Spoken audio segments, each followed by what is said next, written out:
Well, good evening. I'm right back at you. Just got myself situated right back at you with tonight's show entitled "Could the Slave Master Be an Honorable Master Mason?" Tonight's topic is that could the slave master be an honorable master mason? And the reason we're looking at this topic is because of history and what has history shown and taught us. So tonight's special guest on here is Brother Johansi. Did I Johan Sir or Johan C? Johan Say. Thank you. I appreciate the correction. And we're going to be having this very candid, open conversation. I would allow him to introduce himself right now if he doesn't mind. Greetings, everyone. My name is Johan Sadiako, and I am a Prince Hall Mason from the most worshipful Prince Hall Grand Lodge of Ohio, Private Valley number 95. I've been a Mason for since 1993, but I have been exposed and has been taught the science teachings and science and all of that way back when I was 18 years old. And my connection to historians and teachers like Dr. Ben and Dr. Clark and Amy Griffin and Dr. Naeem Akbar and several other ones, Dr. Ivan Cinnamon, all of these people I was exposed to and had close relationships with when back when I was 18 years old. So that's basically, that's basically my background. And so uh, this subject matter is going to be a very interesting one, and it will take a lot of courage in African Americans to deal with this honestly, and European American nations to deal with it honestly. And that's a part of how we should grow and develop as nations. I agree with you. I agree with you wholeheartedly. Were you going to say anything else? No, no. Okay. Okay. Uh, All right. I agree with you 110%. As we venture into this particular conversation, I was on earlier and I talked about Whoopi Goldberg and the mere fact that she wore the sweater with Prince Hall Masonic on there. And I talked about that and how it was very disheartening to hear brothers threaten her and want to do bodily harm to her in regards to her. It was sad. Yeah, I, there's two things for me. Um, I'm not sure, on the first part, I'm not sure that I believe that Whoopi Goldberg did not know um, what she was doing. In other words, um, that symbol is so well known. So she knew that she was about to put on a sweater for a secret society, and I think she knew that, but I don't. So I just was kind of confused on why she would do that, understanding that symbol. So because that symbol isn't just her tall symbol, that's the symbol for Freemasonry. So, and she specifically wore a football shirt. So I'm saying that she kind of she knew who what she was doing. But I definitely, without a shadow of a doubt, say my brothers just overreacted. That they just went too far with the response. That should be nothing but possible, you know, private letters to her just saying, look, you know, we don't necessarily have a problem with you wearing the shirt, I mean the sweater. At least if you would acknowledge your organization, and it just doesn't seem like we just wearing a sweater. Correct. Because I asked the question on there where I wondered what it would have been like if she had came in a military uniform and said nothing about the military and showed no connection whatsoever to the military. She just saw the uniform on the internet and she decided to buy it and wear it. You know what? I'm quite sure she would have gotten blowback. No, no, no doubt about it. The only thing that I disagree with 100% is the threats and how they came at her. I just. That's crazy. It wasn't all that big of a deal. You know, it wasn't all that big of an issue. You know, she wore the sweater. You know, if she had aggressively said something about Prince Paul, that would have been it. It would have been nothing. If she just mentioned Prince Paul, you know, the Prince Paul organization, you know, that would have ended it. But you know, I think there was a level of disregard on the part of what she was doing. I think there was a level of disregard. She just disregarded the fact that this was a symbol and an organization that is very old in African American community. It is a secret society. It has the same kinds of feelings as most secret societies, you know, do. And I think she kind of disregarded that, and that was a little bit of an issue for me, because I think she disregarded that. But as you see, I really didn't do any real comment on any of these discussion groups about it, because it just wasn't that big of an issue. Right. Yeah. It wasn't that big of an issue to me. I just think you know, maybe the grand live in the area in which the show is you know, produced, should have just said something to her about, you know, this is a secret society, and people work hard to earn the right to wear this symbol. Right. You know, Correct. And you know, so for you to wear it and not even acknowledge, not speak about the society, and was a little bit of a disregard. I didn't even want to call it disrespect, because it didn't attack the reputation of Prince Paul. So I'm not going to say it was disrespectful. She didn't attack the reputation. It didn't, like, you know, present the Prince Paul organization in a negative light. You know, but it wasn't disregard, you know, for the fact that it was a secret society. Right. You know? But there's no excuse for the kinds of things we're saying that Prince Paul Masons is saying on the internet. That's just baby talk, childish, simple-minded baby talk. Yeah.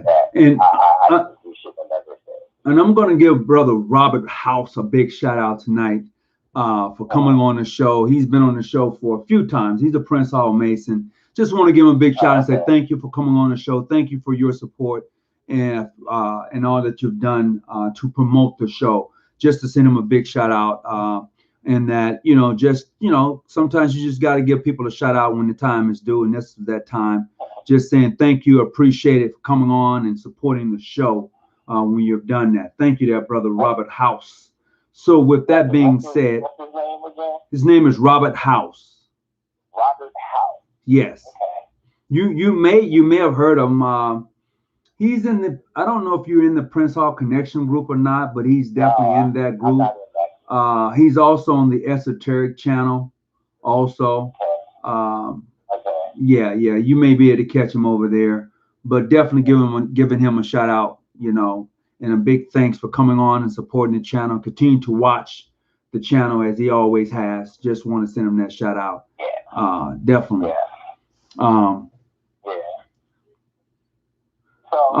So let's have this conversation tonight. Let's move on to the topic at hand. Let's have this conversation. Could a slave master be a honorable master mason?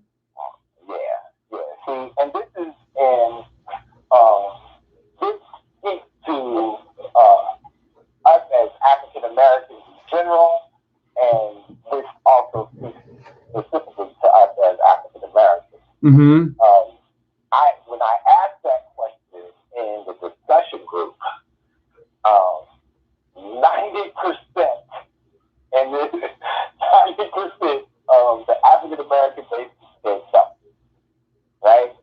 Mm-hmm.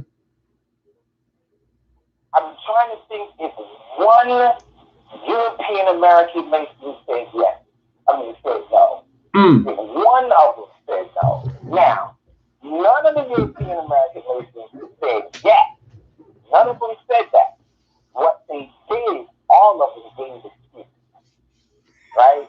You said all of them gave excuses, huh? Excuses. Okay. Like, no, not one said yes. Right?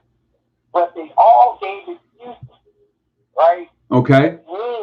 Which means that they understand the depth of the contradiction, which is why they didn't say yes. And they didn't say no, but they gave excuses.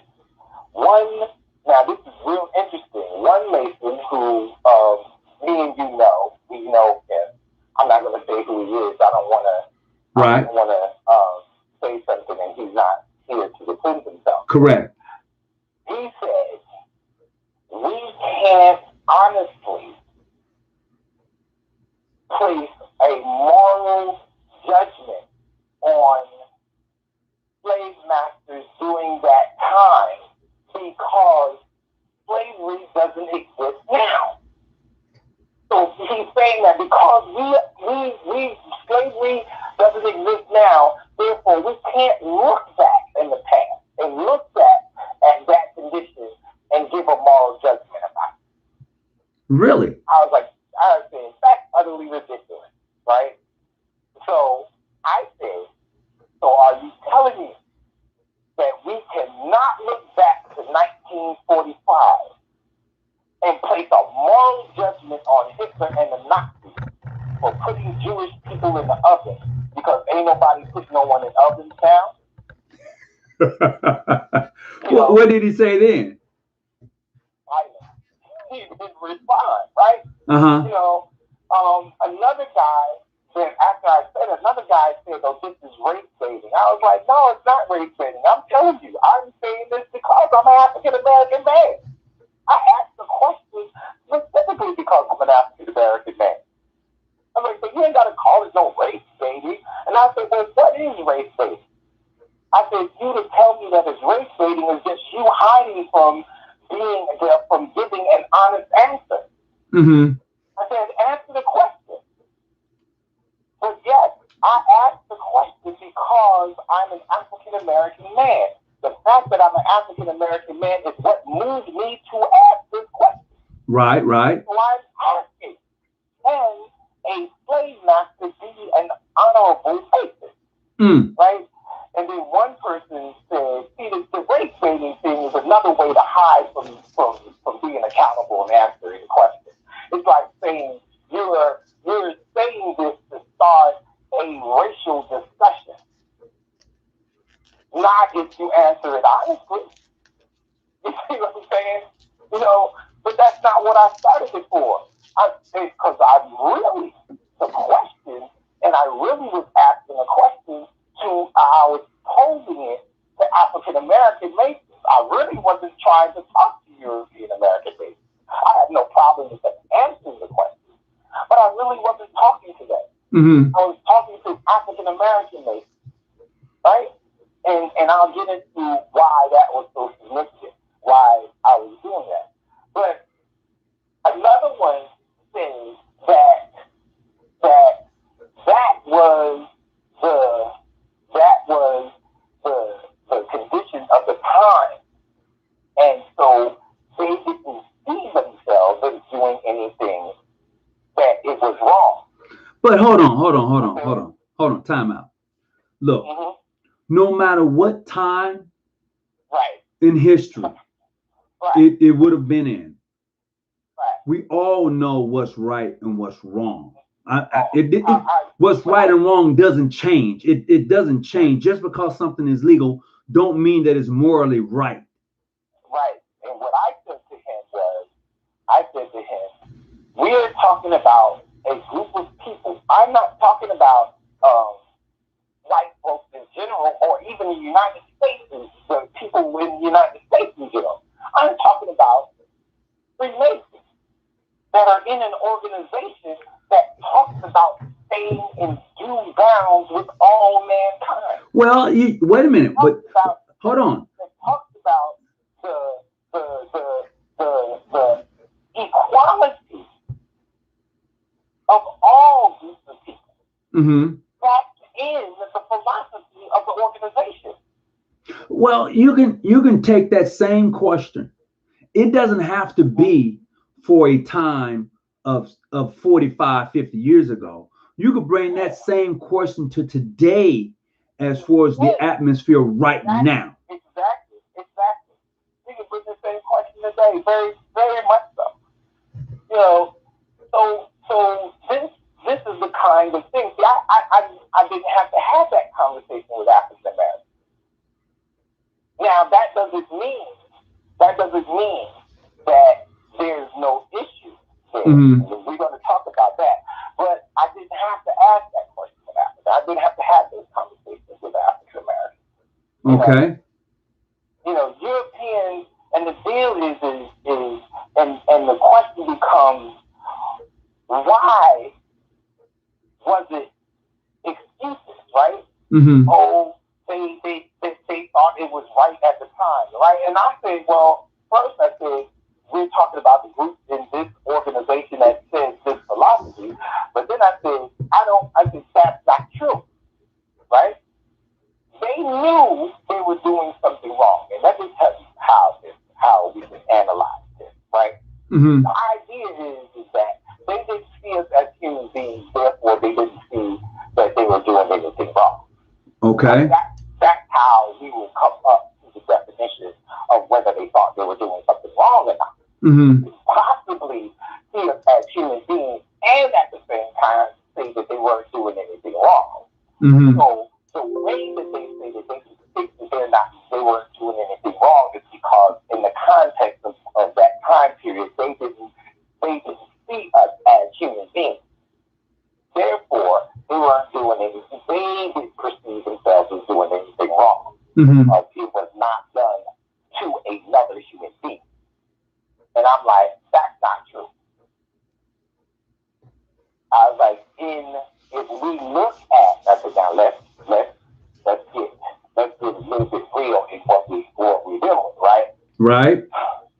Now, even though, and I'm not trying to be vulgar, but I want to make a point, right? Even though there are human beings I'm specifically talking about Europeans, but I'm not necessarily saying that Europeans are the ones that just ascribe to this behavior, but Europeans are the ones we know that do this, right? Even though there are Europeans that would have had sex with animals, right? That is known to have happened. Yes.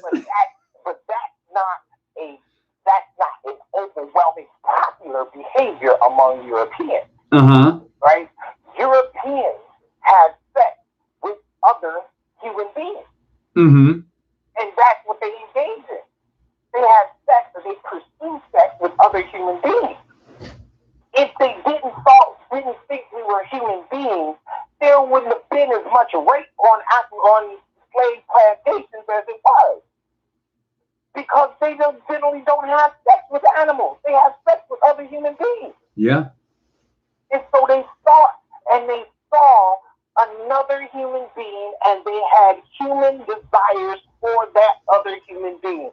They just didn't value that human being. They decreased that human being's value, but they knew that was a human being that they were enslaved. Gotcha. Very much so. Gotcha. Very much so. They knew that was a human being that they was enslaved. That's why they had human experiences with them. Mm. And you got to remember, as Brandon Lewis just pointed out, they did call us animals. Right. They most definitely did call us that. That's a psychological process. That's a psychological processing in order to relieve their minds of responsibility and accountability. Okay, so the question that I'm seeing in the chat right now is, where is this conversation going? And I'm gonna give my point of view. I'm gonna get to it. Okay, go right ahead. Go right ahead. Right? This is interesting. Where is this conversation going? I'm like, it's obvious where it's going.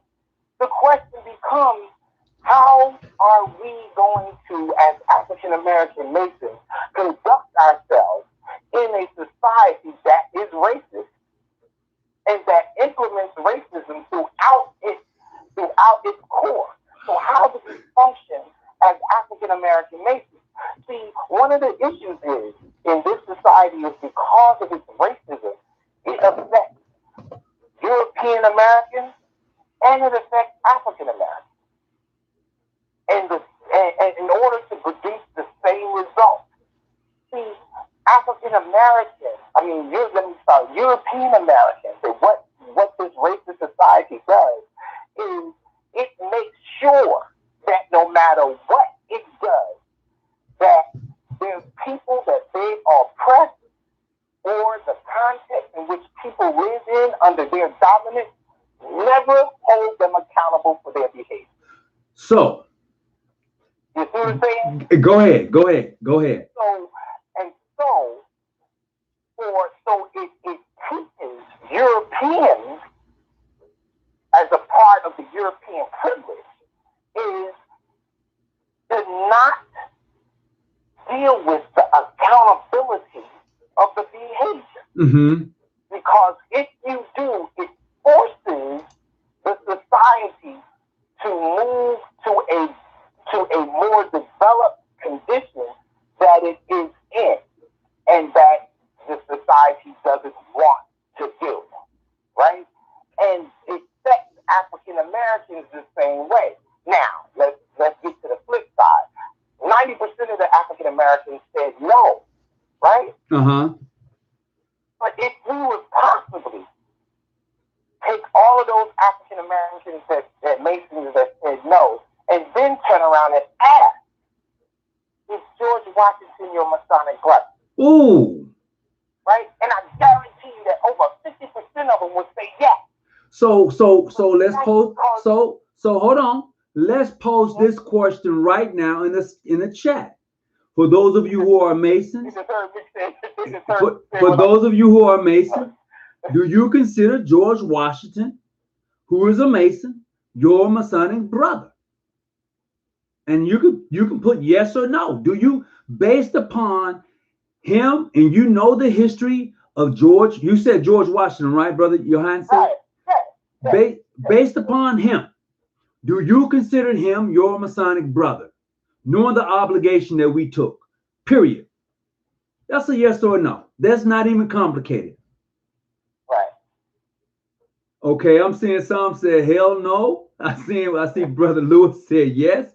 Brother James just put laughing out loud. No, there's no laughing out loud. Right. It's either yes or no. Do you consider him to be your Masonic brother?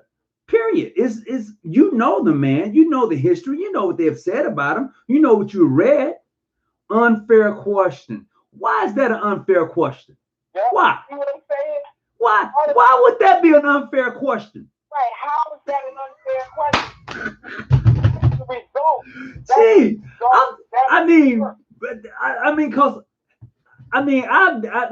let's check this out. Let's look at this twofold. I'm seeing one or two people say that's an unfair question. But I would guarantee you, for those who saying it's an unfair question, they don't even see me as a Mason. So, and I hadn't done half the shit that he did. I'm just saying. And are they willing to type in why it's an unfair question? Why is that an unfair question? Yeah. How is it? Oh, you will call the show. I tell you what, hold on just a second. Hello? Yeah. What's up, brother? Brother James. Okay, James, what you got for me? How's that an unfair question? The reason why is the question has a contradictory premise and it suffers from presentism. You cannot take a Masonic premise from 1776 and justify or unjustify the behaviors of a Mason acting in accord in that era with the values and attached to it the history of race relations in America which were a different norm at that time period. It would be more efficacious to choose a celebrity, a person, a racist, a Mason from the other side or the mainstream. Well, I'll tell you what. Today, I'll tell you what. That brothers are Mason. Hold on. Time out. Okay. Do you consider J. Edgar Hoover your Masonic brother?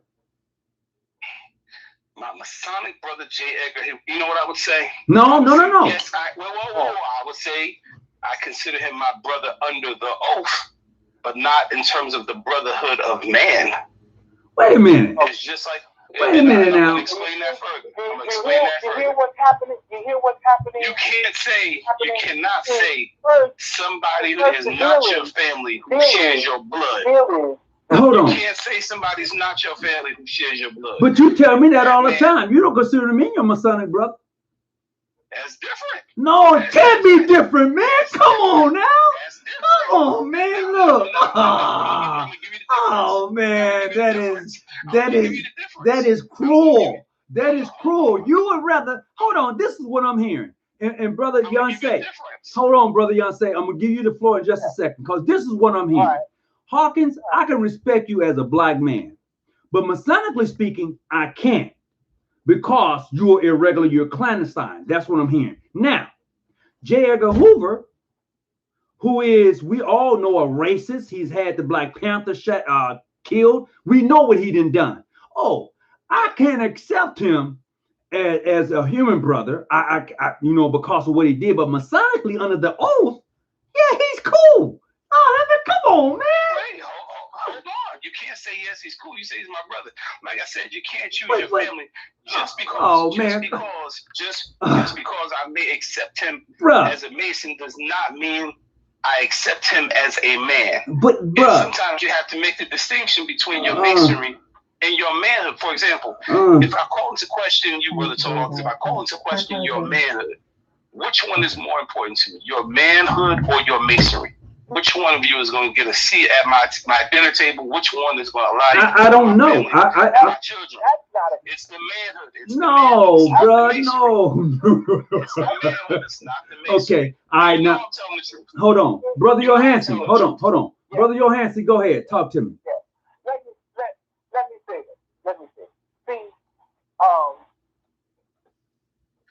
first, in 1700s, 1800s, the Masonic philosophy and ideas and principles are the same as they are now. They have not changed. They are the same as they are now. And so the question can be, and the deal is do your Masonic tenet, does the Masonic tenet shape and move your behavior over what is happening in your society? Or does the society dictate how Masonic tenets are applied? And that's the thing. Masonic tenets haven't changed since 1717. They're the same. And if you're going to be in due bounds with all mankind, it don't say in due bounds with only Masons. It says due bounds with all mankind. So the question becomes is how do you define mankind? And if you're talking about all other groups of people, right?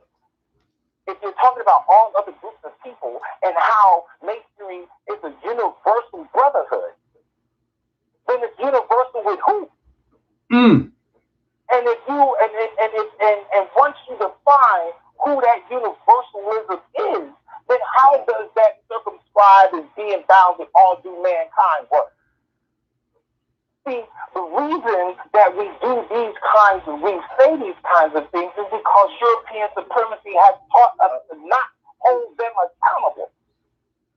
I'm a Mason, and I follow tenets of Freemasonry. And there's no way that I can be a Mason and accept slavery. I can't do that. All right, now hold on. All right, James, go right ahead. As simple as this. Every brother ain't your brother. Black, white, or indifferent.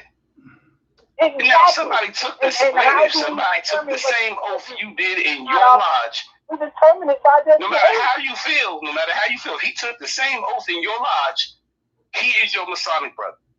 You can't then turn around and go, well, he took the oath, but this, that, and the third is different. No, if he took the same oath under the same regular frameworks. Hold on, brother Johanse. Johanse, hold on just a second. Finish up, brother James.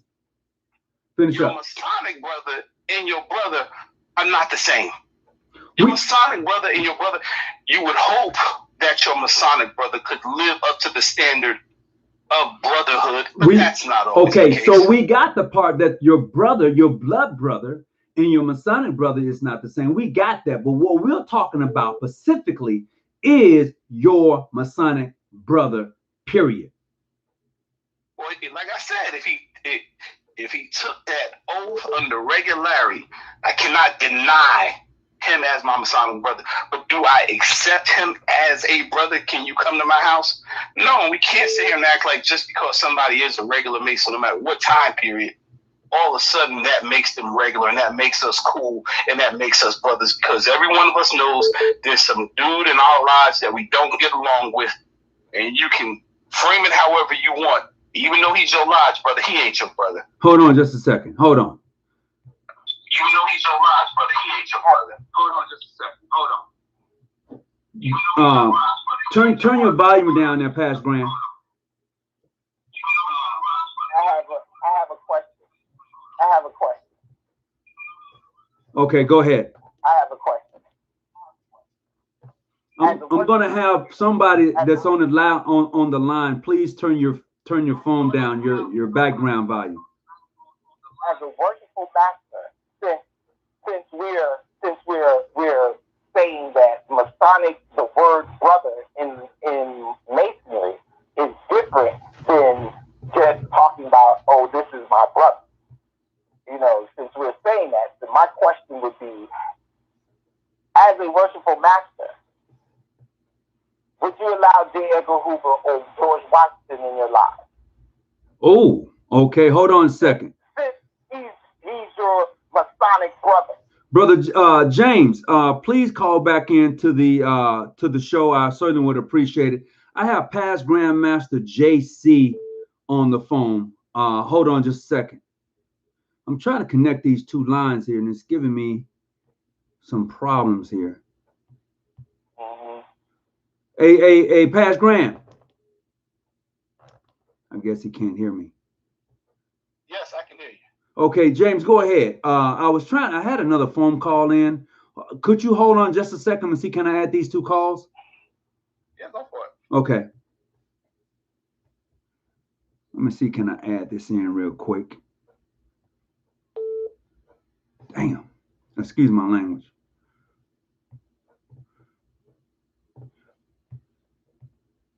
Go ahead, Johanse. Yeah. Well, you know, I asked, we were talking about Masonic brothers and what we had to do as an oath. See, I'm sorry. You know, I will never, ever, ever, ever allow my obligation to overrule my understanding of righteousness and goodness. It doesn't do that. Righteousness and goodness still rules my life. Right. And if the Masonic teaching is that the Masonic teaching should overrule it, then I'm not following it.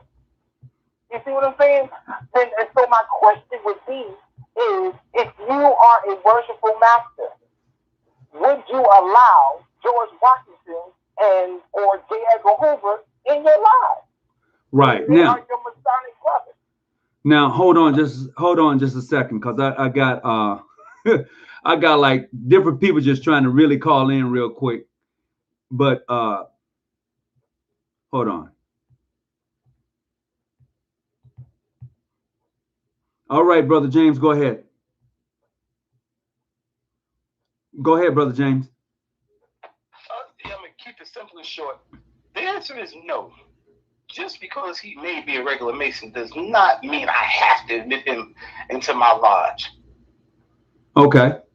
And that's a good answer. If we know that brother has a crooked so the question will become, he's a racist, he's you this, that, and the third. You can deny your Masonic brother. He can't come to my lodge. He can't be, even if he's craving admission. No, he cannot come in. And I wouldn't care what anybody had to say about it. All right. It's as simple as that. Right. All right. I appreciate that. Let me get this other call, and then you can call back in just a few. All right. You got it. He broke that down, left it plain and simple. Go ahead. Yes.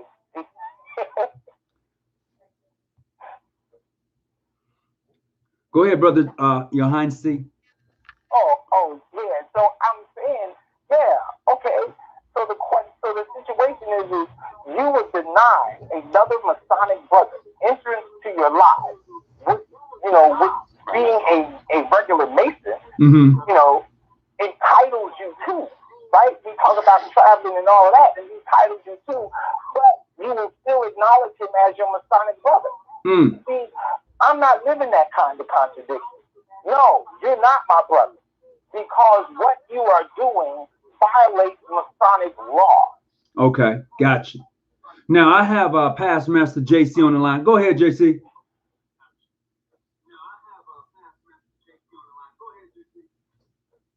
I can't hear. No, I'm trying to see he's still on the line, and I'm trying to see he was on the line. Yeah, go ahead, Bradley.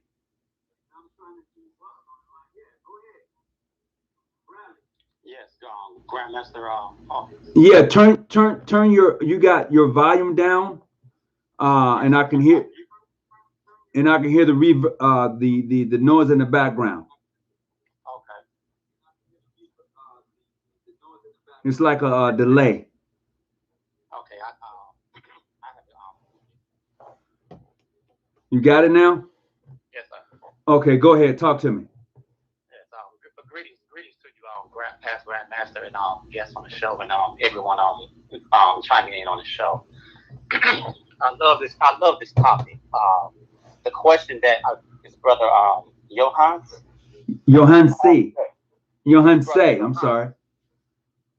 Brother Johann C posed a great question, valid and very, very simple.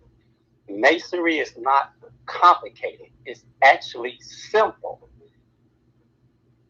We make it more complicated than what it really is.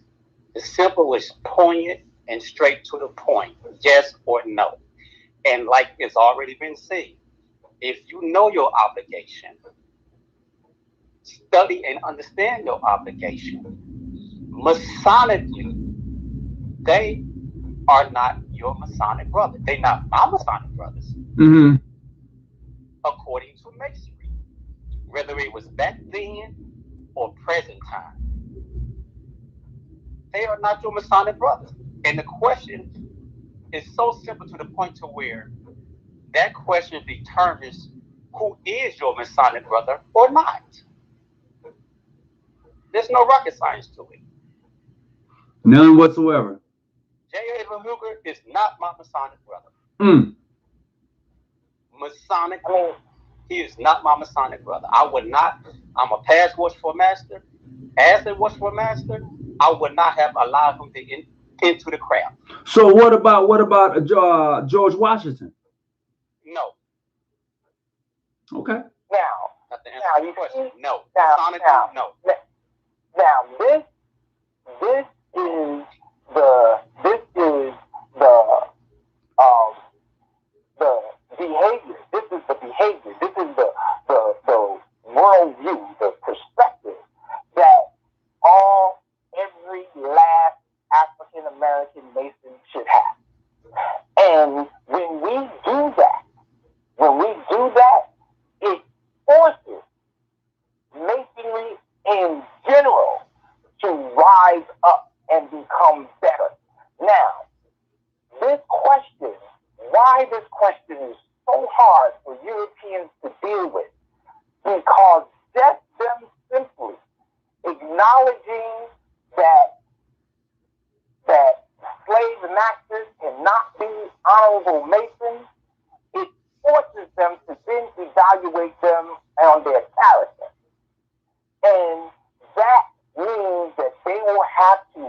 reevaluate and deal with a lot of their leaders and heroes that they value in their culture. They would have to revalue, even though Thomas Jefferson wasn't a Mason, they would have to revalue him because you can't, the reason, if you can't be an honorable, if you can't be a slave master and an honorable Mason, then you can't be a slave master and an honorable person either. And so it causes them to have to reevaluate and see things more authentically around this whole perspective on how to develop and be a better person. And they don't want to do that.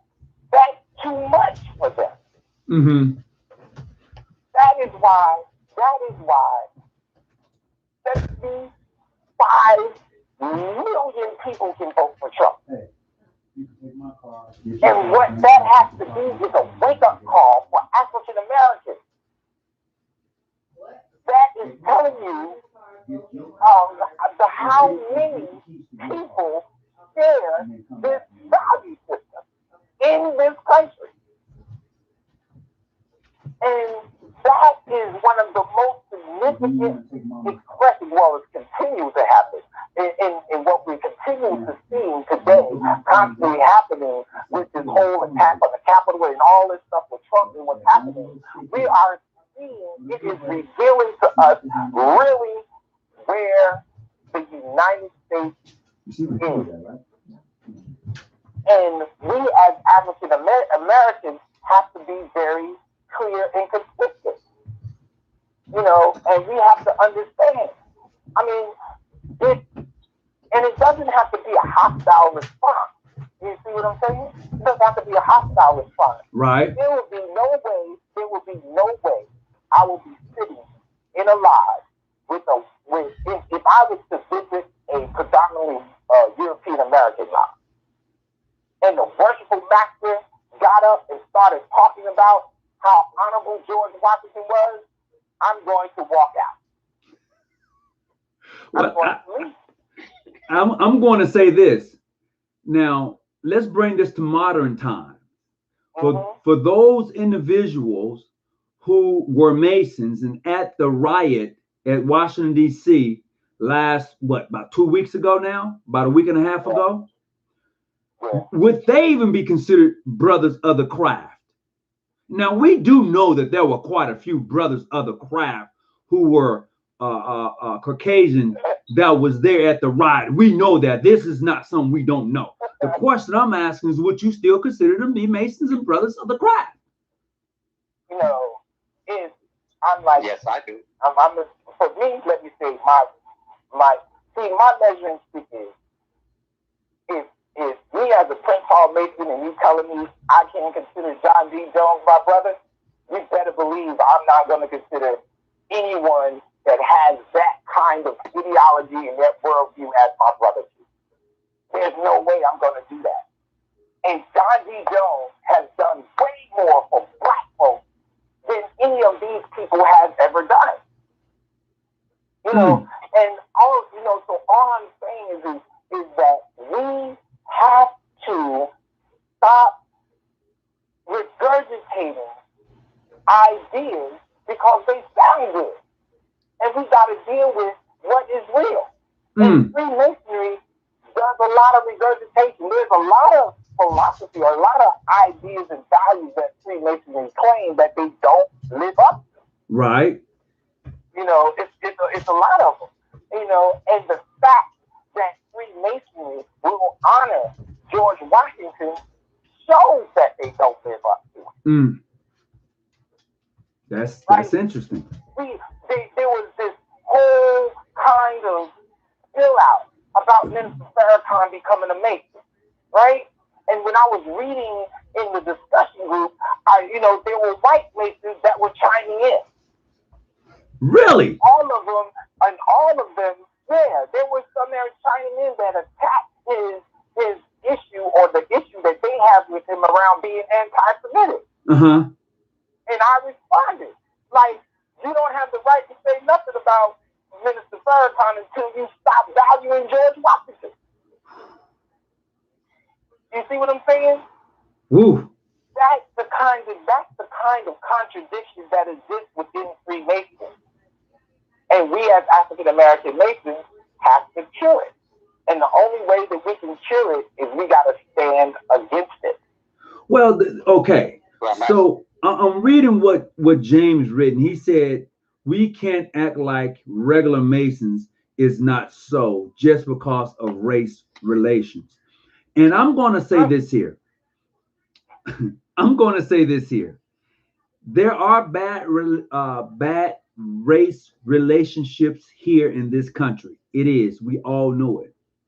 But when we see each other in the various jurisdictions as Black men and Masons, calling ourselves that we upholding the oath and that we respect all human beings and that we treat all human as a family, you know, in so many other words. But when you see me, someone who's not part of what you would consider regular Masons, and yet you defile me by calling me names, but yet you will accept the very person or persons who would rather see harm come to you instead of goodness. I don't get that. I can't run with that train. I can't. Let me respond to that. I'm saying he's changing the subject matter and the subject matter. No one is saying that George Washington ain't regular.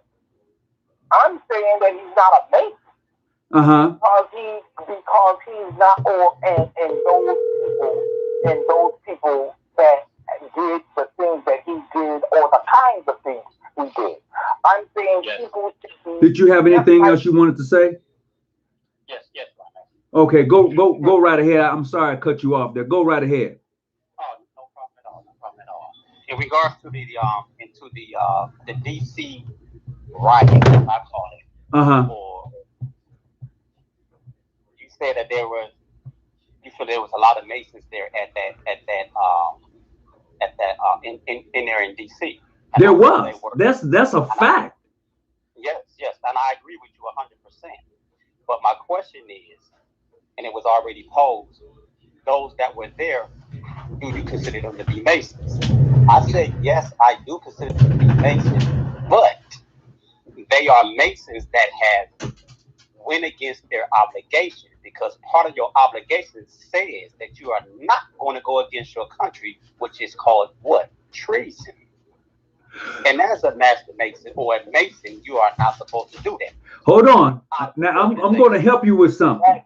I'm going to help you with something. Flat out. Black, white, yellow, purple, I don't care who you are.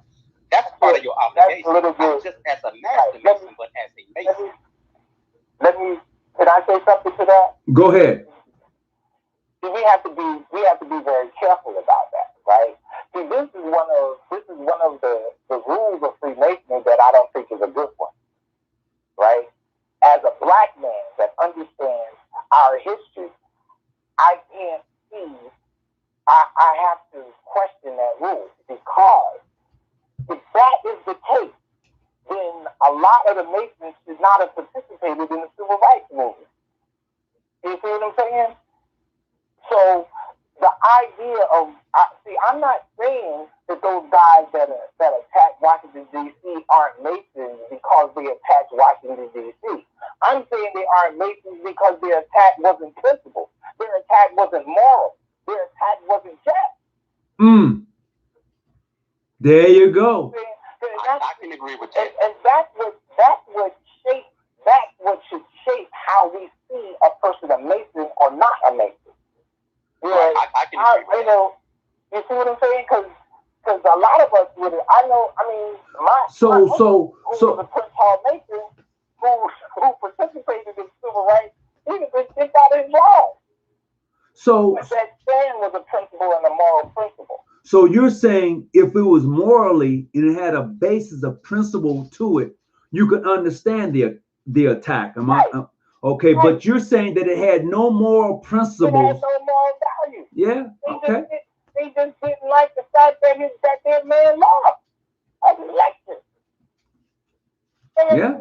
That ain't like no Black Lives Matter movement where some people are harm innocent people and not going to jail? That's not the same kind of movement. We just didn't like the fact that some man lost. Right. And lost the same way, in the same way, in the same fashion in which he won. Greetings, can I help you? Greetings to you, Pastor Ambassador. Go ahead. What you got for me? This is Lorenzo Sanchez Diamond, son of Grandmaster Diamond.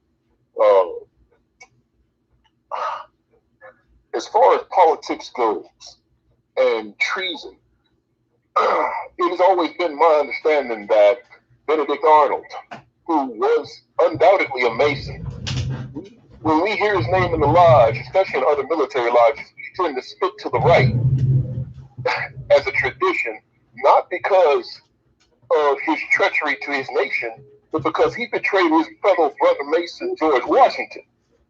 And that treachery, that treason, was more important than any treason against his government, because our oath is not just to the craft, but to each other.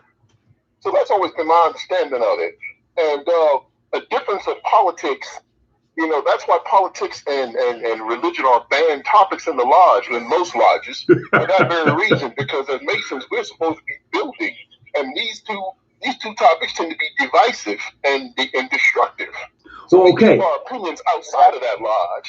We may talk about them, outside of the lodge, but in the lodge, we focus on what builds. You're right I'm going to agree with you go ahead. What you gonna say, bruh? That's another rule that Freemasonry does or talks about that is extremely difficult to enforce and not necessary. And let me explain why. Let me give you an example, right? You can get a Palestinian Mason and a Jewish Mason in the lodge at the same time, and I guarantee you eventually they're going to be arguing. And this is the reason, because we don't live a political life in a religious life, in an educational life. All of us live all things at the same time. We both form and feed each other. So to not speak about politics in the lodge is extremely difficult because politics shape how we think. Turn your volume down in the background there, bruh, because I'm getting some feedback. No, to the brother that's on the line. Oh, so politics shapes how we think. Religion shapes how we think. The only thing that should judge what we do in the lodge is only on moral and principle values. So we're going to have a discussion. We shouldn't be afraid to have a political discussion in the lodge. So political discussion has to be dictated by values and principles and morals. It is only when that happens do we not have solutions. Mm-hmm. And that's the thing. My personal thing is it's a mistake in Freemasonry for us to ban politics now or religion. But it's really hard because people are religious, and that's the way it's been. That's the way we live our lives. People are political. That's the way we live our lives, and it's hard to be alive and not be political. Okay, go ahead, bro. What you was gonna say? Now, as someone who has and continuously serves my country as a field grade commissioned officer, I'm Muslim, okay, and the majority of my lodge are brothers who are Christian. But what we try to focus on, yes, we are religious people. Yes, we are politically motivated people and hopefully politically educated people. Because it's one thing to be religious, it's another thing to be religiously educated. It's another thing to be of a political opinion, it's another thing to be politically educated. Okay. But one thing that we all agree upon, and this is what I love about the craft, one thing we all agree upon is no matter what you may call him, we all whether you be Jewish, whether you be Christian, whether you be Muslim, any of the Abrahamic faiths or any outside of the Abrahamic faiths, we all acknowledge that he is, first of all, that he is grand architect of the universe.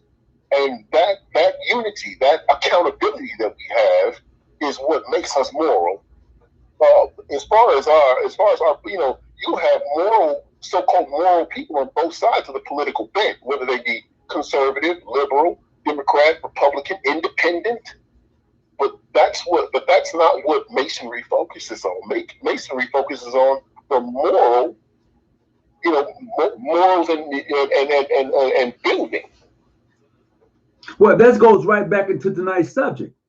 When you know what is morally right, then you should do what's morally right with integrity.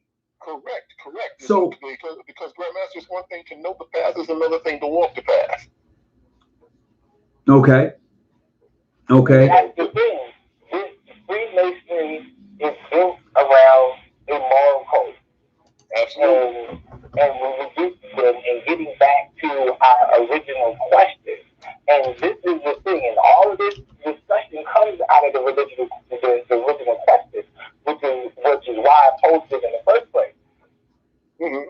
If the moral code is what is the foundation of Freemasonry, then how can we see someone as a Masonic brother that lives outside that code?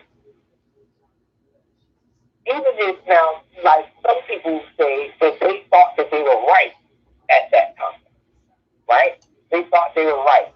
And the question becomes, how? How did you think you were right? If you are a Mason and you understand this moral code, right? Mm-hmm. That means we have to evaluate, like I said earlier, we have to evaluate the statement in Freemasonry, all mankind. Right? Go ahead. We understand Europeans aren't all mankind, which is exactly what they think and why Freemasonry functions like it does, but they aren't all mankind. So then the question becomes, if they aren't all mankind, then who else is a part of mankind? And you're trying to tell me that they really didn't think that these African people that they were enslaving was a part of all mankind? Of course they did. Indeed. Of course they did. It was something else moving that agenda. And that's where the problem comes in. Absolutely. And that moved their agenda affected, which was a political thing, affected their behavior as Masons. And affect Mason's behavior today. Mm-hmm. And Past Grant. Go ahead. I wanted to speak on something. It was a recent post by Brother Alex Fitzgerald. He says under Masonic precedents, there's no circumstance by which a Mason should attack the government, even if it is moral. Now, if you want to talk about precedents, the United States would not exist as it does if Masons had not attacked their government. Teach. Teach.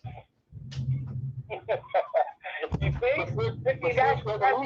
French Revolution would never have happened, whether we recognize, whether we agree with the Grand Orient or not. The French government, as it exists now, would not exist unless somebody decided to attack their government. And many of those protagonists and antagonists in the French Revolution were, in fact, brothers of the craft. Exactly. That's true. And that's how we got the reputation for being conspirators. Right, and let's look at what is the popular concept about the Revolutionary War that moved those brothers to participate and to have that Revolutionary War, because the conditions that they were living under was an unprincipled, immoral condition.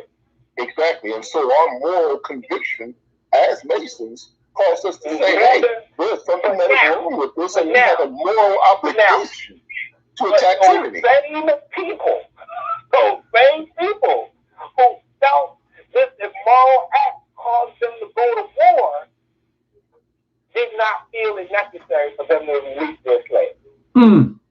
But check this out.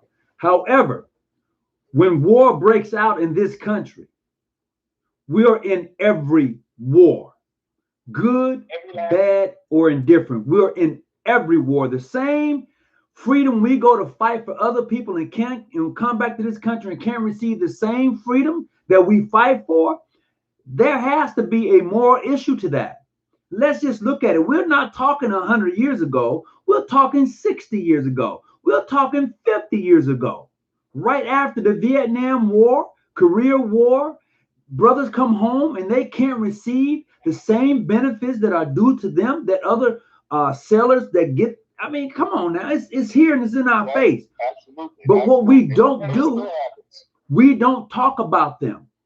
We don't. We wanna show everybody the cream on the cake, the icing on the cake, without knowing how the cake was made. I mean, when you look at Freemasonry, you understand the battles, the anti-Masonry, when people were saying that Masons run the government, and then there was an anti-movement against Masonry, and then Masonry kind of went away and came back after the various wars, 1 and 2. And then the Korean, then Vietnam War, there was an insurgence of people who became Masons. Now you're seeing a decline in Freemasonry. We have to wonder, so what's the underground current in all of this? And what I see is that we don't respect, and I keep saying it over and over again, each other enough to appreciate Masonry. We don't respect each other enough to appreciate Masonry because of what someone else has said about us or about you. I mean, and there's levels of, and then you get into levels of maturity. Like, I'm always looking at the argument that we're having among the different jurisdictions. Right? Like I said, I didn't know that the argument existed until about almost it was almost 12 years after I became a Mason. I did not know that this type of arguing existed. And then when I listened to the argument and I listened to what it said, and I was like, why are we talking like this? Why can't we just face our issues without all of the degrading name calling or even the degrading statement? And that speaks to our maturity. See, we think that if we come to the understanding that you aren't real, therefore all of the moral principles and the righteous lessons don't apply to you. I can say what I want to say to you because you ain't real. And that's just not mature, and that's not the way the moral lessons is taught. The moral lessons is taught that we are to deal with all mankind that way. Do you see what I'm saying? And just because you decide to speak to somebody with respect does not mean that you can't challenge them on something that you think that they're doing wrong. But your only immaturity brings that. If we were to speak differently, like was Grandmaster James, was that his name? I can't remember. No, his name that was on here earlier. Yeah. No, he's just I just call him Mr. James. That's his title in the chat is Mr. James. He's a Prince Hall Mason out of Illinois, if I'm not mistaken. Go ahead. Okay. He spoke about to you that he can't recognize you as a Masonic brother, but he can recognize you as a man, right? Right. And the question becomes then, is that the way we function? Because if we function that way, right? If we function that way, this agreement, I think, would move us to a different level of relationship.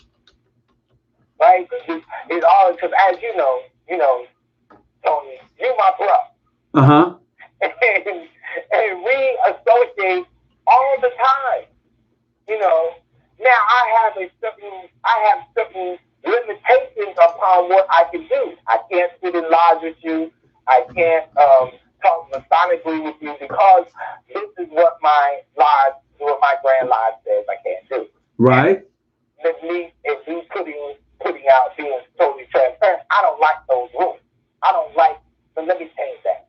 I don't like the rules that they have that causes me to do that. Correct. I just think we'll do something different. But I have to follow that rule if I want to stay put on.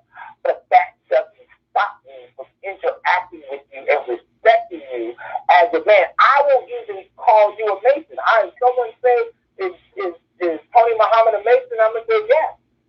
See, that has nothing to do with me following my rules. If I may, my rules that I can't just a second. With you and that I can't recognize you. You can't be recognized as a Mason among my jurisdiction. That has nothing to do with me saying, well, I still think he's a Mason. Right. Brother, go ahead. What you was going to say? You know, my father, you know, Grandmaster Diamond has always taught us, you know, me, my whole line, everybody that came before, as well as he was taught, that a Mason is a Mason is a Mason. If y'all are under the same oath, a Mason is a Mason is a Mason. Whether he is 4-letter, 3-letter, PHA, AF and AM, Memphis Mitzrayim right. It's if you're in distress and you give that Grand Halen distress signal and a brother answers it, do you care how many letters are after his name? Do you question recognition at that time? I would say this here, to answer that question, for me, no, because I personally had the experience of doing that I have to give him credit. A white Mason came over and asked me, hey, brother, are you in distress? Do you need some? And I said, yeah, this is the situation at hand. He did not come to me asking me about anything other than seeing the distress sign and pulling over and help. That has actually happened to me. So I can actually answer that question. Grandmaster Hoffman, absolutely. As a matter of fact, you know, there was a time, if I may, there was a time when I was a much, much younger man. I was a matter of fact, I was a boy. And my grandmother, my mother, and my father, we were all traveling up to Portland, Oregon, from California, from Southern California, for it was a church function. And our car's engine caught on fire. And we had to pull to the side of the road.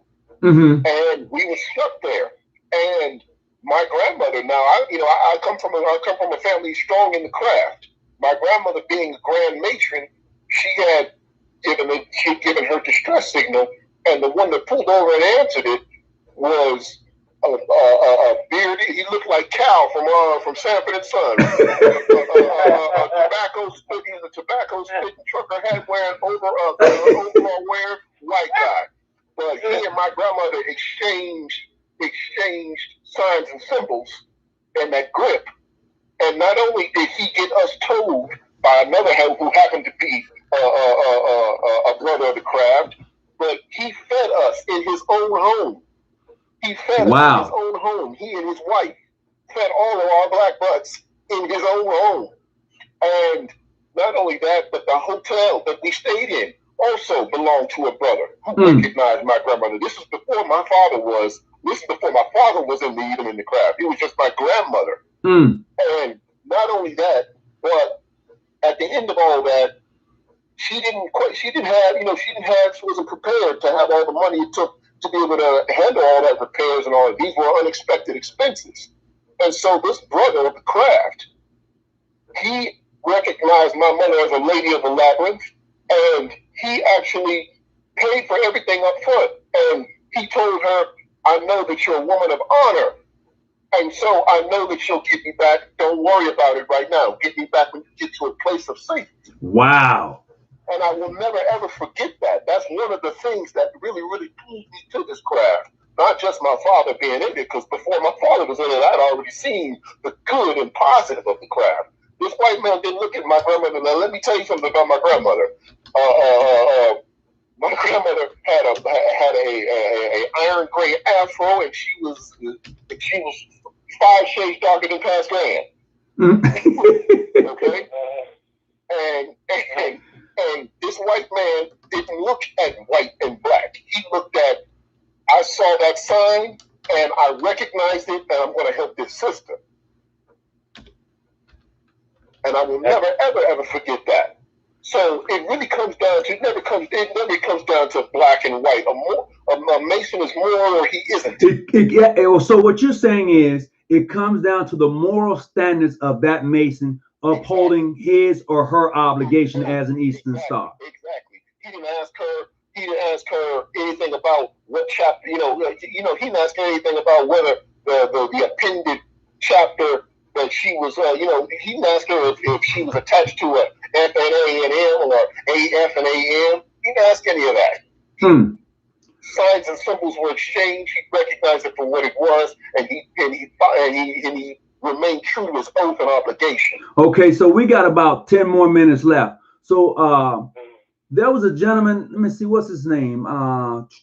He was asking a question, and I told him North Side View. He had a question. So I'm wondering, go ahead and ask your question, North Side View, and we'll get right and we'll answer that question for you. I'm quite sure we have enough information between the three of us who are online right now to answer that question. I'm quite sure Brandon Lewis and others who are in the chat room can do the same. So, Brother Lewis, let me say, Brandon Lewis, a Mason is a man first. The man has moral before he become a Mason. Simple as that. Yeah, that is true. And then this brother here, no, I'm not. No. Anyway, go ahead, brother. We're gonna go ahead and we got about 9 minutes to go. So, Brother Yancey, you want to go ahead and start closing out? Yeah, it's very important that for us as African American Masons, that brothers, let me get on okay. We deal with really what we are experiencing. We deal with the reality of what we are in. Mm-hmm.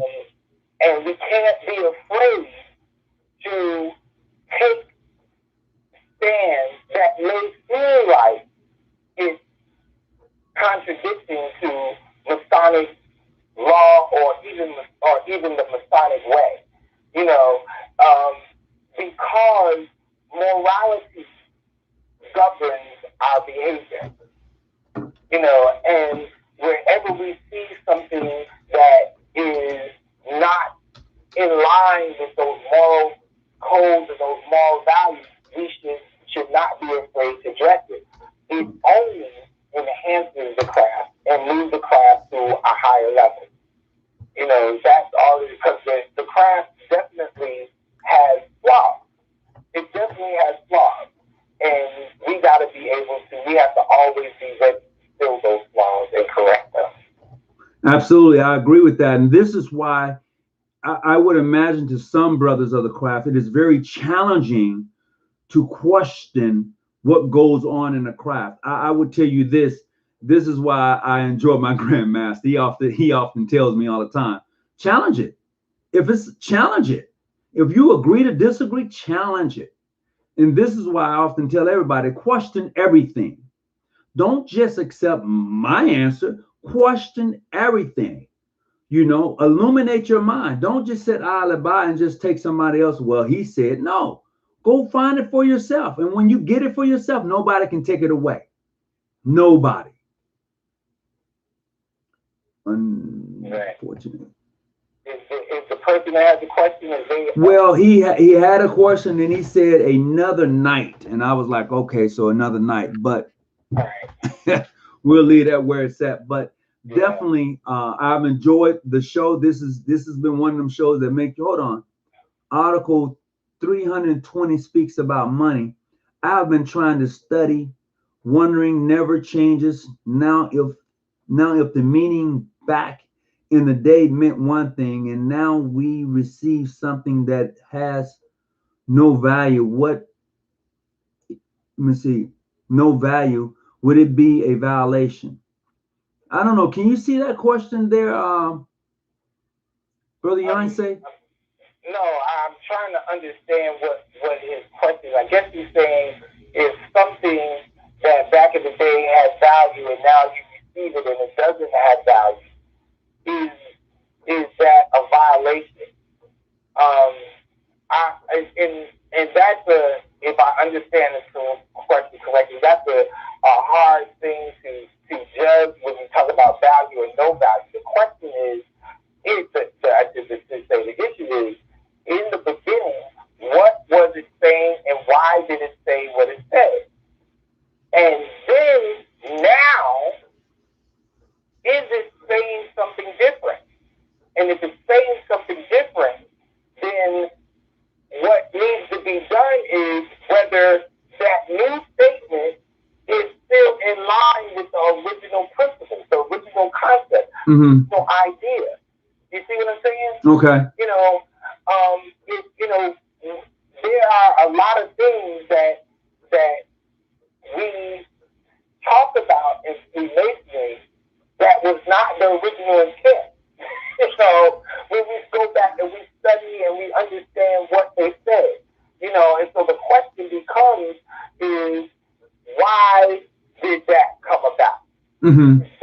If that original intent changed, is that change, the reasoning for that change, principled or unprincipled? Okay. And if it's an unprincipled reasoning for the change, then we don't change. Then we go back and we say this is what we should do. Everything should be based on value. Everything should be based on moral principles. Everything should be based on honor and integrity. And Alex said, that's the measurement. Alex said the criminal law governs behavior. Morality is an intercultural process to understand behavior. I don't think that the criminal law governs behavior. I don't think so. I don't see that the criminal law governs behavior. I don't. Well, let's talk about behavior. What dictates behavior and what dictates how people behave and what people do actually is culture. And culture is a part of what then determines the law. And those laws are supposed to be determined from value. Now, when you look at laws of society, particularly this society, the laws of this society is not based off of value. It's based off of money. It's based off of You say it again, bro. I say that one more time. It's the laws of this society is not based off of value. It's based off of economics. It's about economics. It's about the money, baby. You can say whatever you want to say. I'm in agreement 100%. It's all about the Benjamin. Right. That's how come in the beginning, in the early part of the United States, before the 60s, and we did it back into the 40s and the 30s, I could kidnap your child and it would not be a federal offense. But I go and rob a bank, that's a federal offense. And the question becomes why? Because the bank was about money. Oh my God. And that's what they're going to function on. Now, kidnapping is a federal offense based on after the Lindenberg's child got kidnapped, and now they make kidnapping a federal offense. But what the laws of this country is governed by financial situation. And so, but everything should be ruled by moral value. Everything. That is why our protest in the 60s, our protest in the civil rights protest was an illegal act. It was an illegal act. But we were protesting an immoral law. Okay, so one brother just said, Pastor Grant Hawkins, they say you can't legislate morality. You can't. No. And I agree, you can't legislate it, but money moves everything around me. Trust that. Let's deal with it like this. And I'm not proposing that we change that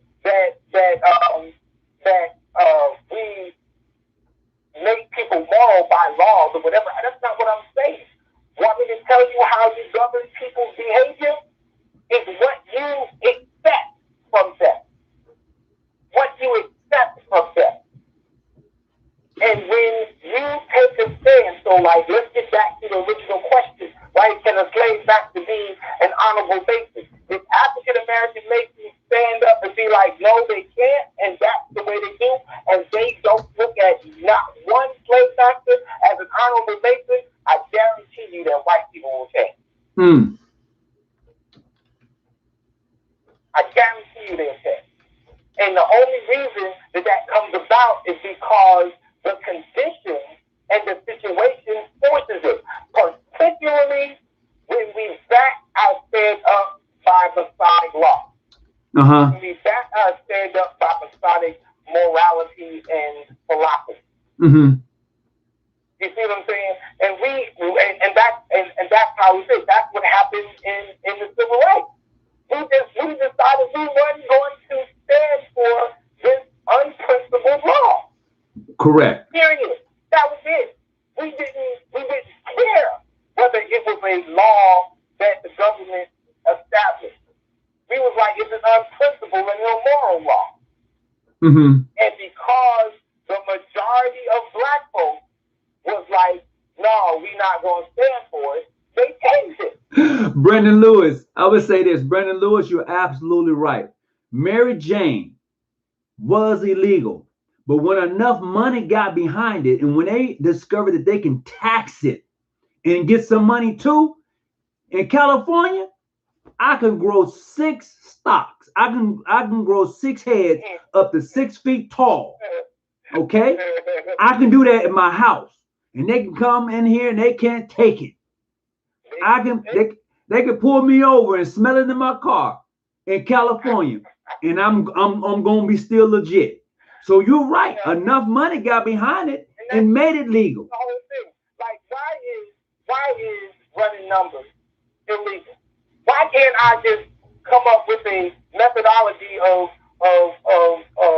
choosing numbers and then have people give me money based on what number is going to be? Because the powers that be is not getting a cut. That's why they have the lotto. The lotto is based off of number running. And black people in Harlem and all over the country, we ran numbers because that was how we was able to, a lot of times, to get money into our pockets by running numbers. And then they figured out a way to make it legal by calling it lotto. Right. And then don't allow you in. The only reason that it was illegal is because the government wasn't getting a piece of the action. That's right. And now the government is getting a piece of the action. Right. And so a lot of it, and I mean, and there are some laws that are based on morality. There are some that's based on morality, you know, but the governmental legal system is rooted in money. I'm gonna say this before we get ready to get off, and this may change the topic just a little bit. And I'm giving you 5 years, no, 3 years for one and 5 years for the other. In 3 years from now, England is going to have recognition with female Masons in the UK. Mark my word. In 3 years. I said this 2 years ago. Now I got 3 years to go. That's an interesting prediction. But you know, they did. Hold on. I got one more coming for you. In 5 years from now, pedophilia is going to be legal in the United States in 5 years. Mark my word. And I know this is off subject, but I'm letting you know. In 3 years, Masonically speaking, England is going to have recognition with female Masons.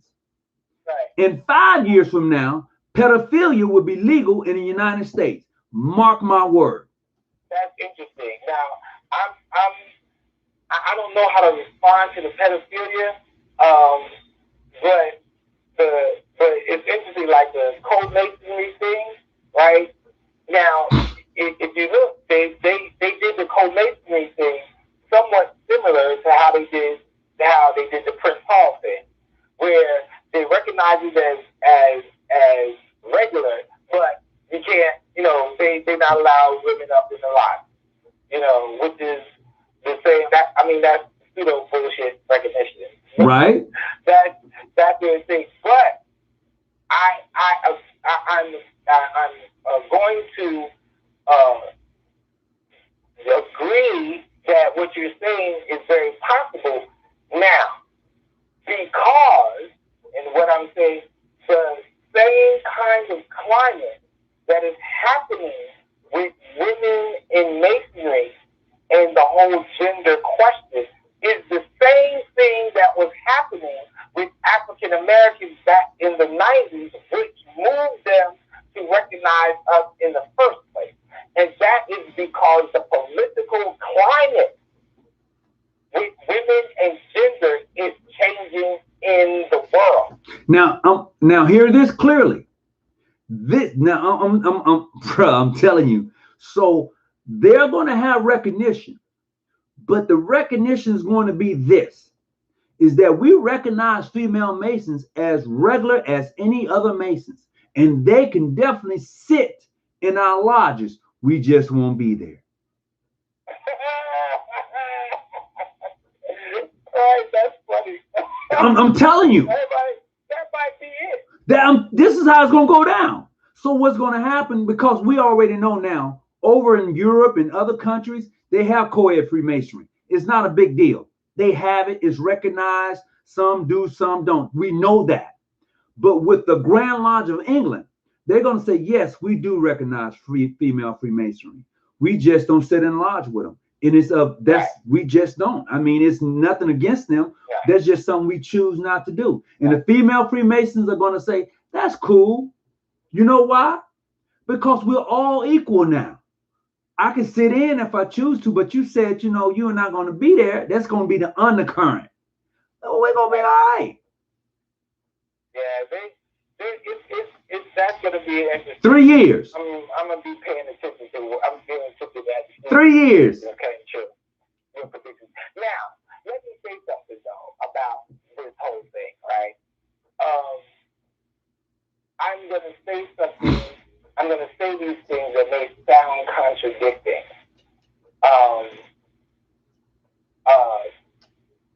I believe that men should have the right to create a manhood secret society. I also believe that women should have the right to create a womanhood secret society. If men created a manhood secret society, they have the right for it to be all male. They don't. If they're saying females can't be a part of it, then females can't be a part of it. And the obvious thing that women should be. Why do you have to be a part of the man thing? Just create their own. Well, and that's why I just said, hear me clearly. They're gonna say, yeah, we recognize them. We're just not gonna be at the same meeting. But they're just as equal. We recognize them. Now, how I think it should be done, how I think masonry should be done, and this is the way, how I feel it should be done, is somewhat like the way the Rosicrucians are set up. And so the Rosicrucians are both male and female, and they have their initiations and everything that is both male and female, because your society, whether it's secretive or not, should reflect the reality of the cosmos and the reality of human life. And human life has both male and female in it. Okay. So the cosmos. So that's my thing. It's like if I was to, I'm working on these African rights, right? And it's rooted in how African societies function. African traditional societies are a bunch of gigantic fraternities and sororities. That you're gonna find that in the whole that's like common all throughout Africa. Most of African traditional societies have a manhood society and have a womanhood society, and the men don't do things in the womanhood society, and the women don't do things in the manhood society. But yet both of them create leadership for the community. But see, this is for another show. This is where Masons can actually help their community. Honestly, God, this should be where a young boy who's getting ready to go into manhood, 17 to 20 and on up, this is where he get ready to cross the line to manhood by becoming a Mason. We can use Mason in the respect of helping that young man to mature. This is that time when he crosses over into manhood. Every other community has a process of one man leaving boyhood and going into manhood, except us. We don't. I mean, when you look at the Hispanic community, they have it. We don't have it because we lost that along the way. It was taken from us. But we can and we should use Masonry in the respect of saying, young man, if you want to develop to be a better man, you need to come here. You can, I mean, that would be the ultimate thing for a young kid, 17 to 18 or 17 on up, being in the atmosphere of men who are successful. First of all, I think that being a Mason, you shouldn't be, there's some things you shouldn't just be doing just because. You should be the example of a man, period. Taking care of your family, showing respect to other people, not just out thugging, having a good time, but there's a way you can do it respectively. That's the example. So in saying that young kid, I'm using myself for an example. I came in young and was around older guys. They were that example to me. You know. I came in at 18. So most of the guys that I came around, they was retired military guys or getting ready to retire. They had multiple homes, they had land, they had property, and they were showing me, okay, this is how you do that. Let me show you, young man. And I was willing to be shown. And I'm thankful. God knows I'm thankful for them old cats. Look, I gotta go. It's been a great show. I appreciate everybody for tuning in tonight. I'm on here a little longer than I wanted to be. But hit the thumbs up. Give me a thumbs up tonight, people. I appreciate it if you do that. And the next show is going to be interesting. I guarantee you that. And I want to thank you, brother, for coming on. And that topic tonight, yeah, it makes you think. It makes you think. So you got any last words real quick? No, just look forward to let's look forward to the next show. All right. Got to have you back on. Got to have you back on. Are we going to do the one that we talked about? What was the title? What did we come up with? Is there color in Freemasonry? Oh, yeah, man. You know we got to do that one. We got to do that one. Come on now. Yeah, we got to do that one. Look, these are, let's just be honest. These topics that we talk about and come up with, these are topics most Masons won't even touch. I don't care what show you watch, they're not going to touch this topic. They'll skirt around it, but they ain't going to have no real conversation or dialogue about it, but we will. So on the next show, I appreciate everybody. 601, all right. 601, 619. That's out of Mississippi, I think. 601 is a Mississippi area code. Well, greetings, foster kid. How you doing? So we're going to get ready to go ahead and log off. Remember this, the higher you climb, the clearer the vision. Stay out the bushes and keep your light on. I'm out. Bro, I really appreciate you coming on. It's an honor, trust me, to have you here.